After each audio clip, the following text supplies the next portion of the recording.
Shares of Nike slipping this morning as the athletic footwear and apparel company. It reported earnings after the close yesterday, slashing its full year guidance. The company said that it expects sales to drop 10% during its current quarter and warned of soft sales in China amid a more challenging consumer. For more on this, we're joined by Amanda O'Neill, who's the Consumer Products Director at S&P Global Ratings here. Amanda, great to have you here speaking Nike with us this morning.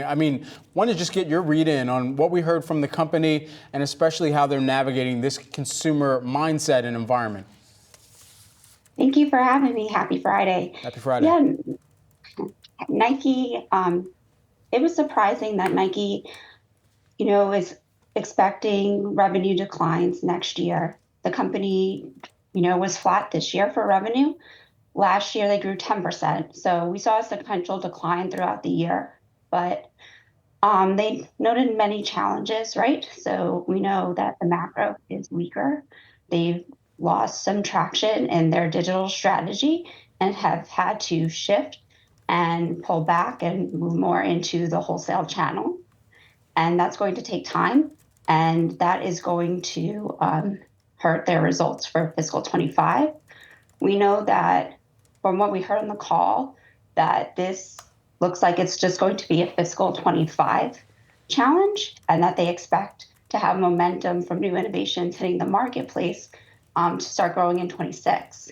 What would concern us from a credit perspective is if this trend continues into 2026 and the company isn't able to remedy these revenue declines. So Amanda, when we talk about what Nike needs to do to turn that momentum around or regain their momentum, they blamed a lot of the slowdown or misses here on weakness in their lifestyle brands. I guess, how much do you think that argument has traction? And then what do they need to do in order for their turnaround efforts to pick up some steam?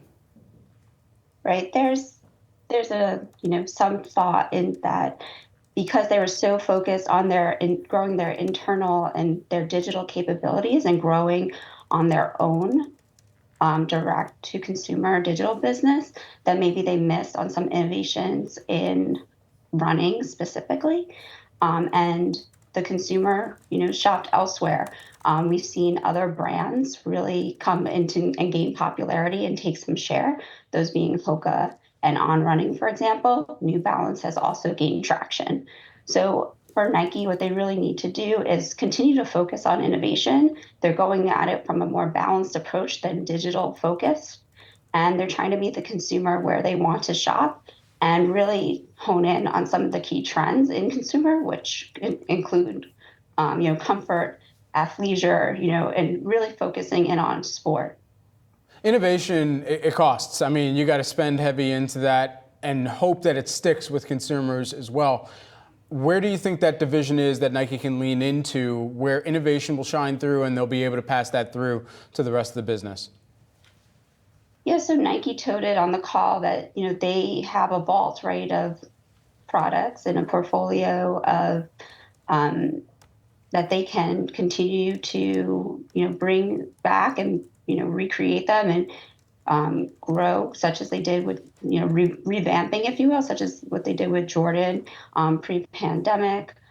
So they believe that they have the products and the innovations ready. They're also pulling forward a lot of innovations that they had planned to reset the marketplace. They are also investing $1 billion in, consumer-facing marketing and to really showcase these innovations at the wholesalers in the retail channel to really drive that brand heat. All right, we're tracking the swoosh here going into the start of today's trading activity. Amanda O'Neill, Consumer Products Director at S&P Global Ratings. Thanks so much for joining us ahead of the opening bell. Thanks so much for having me again.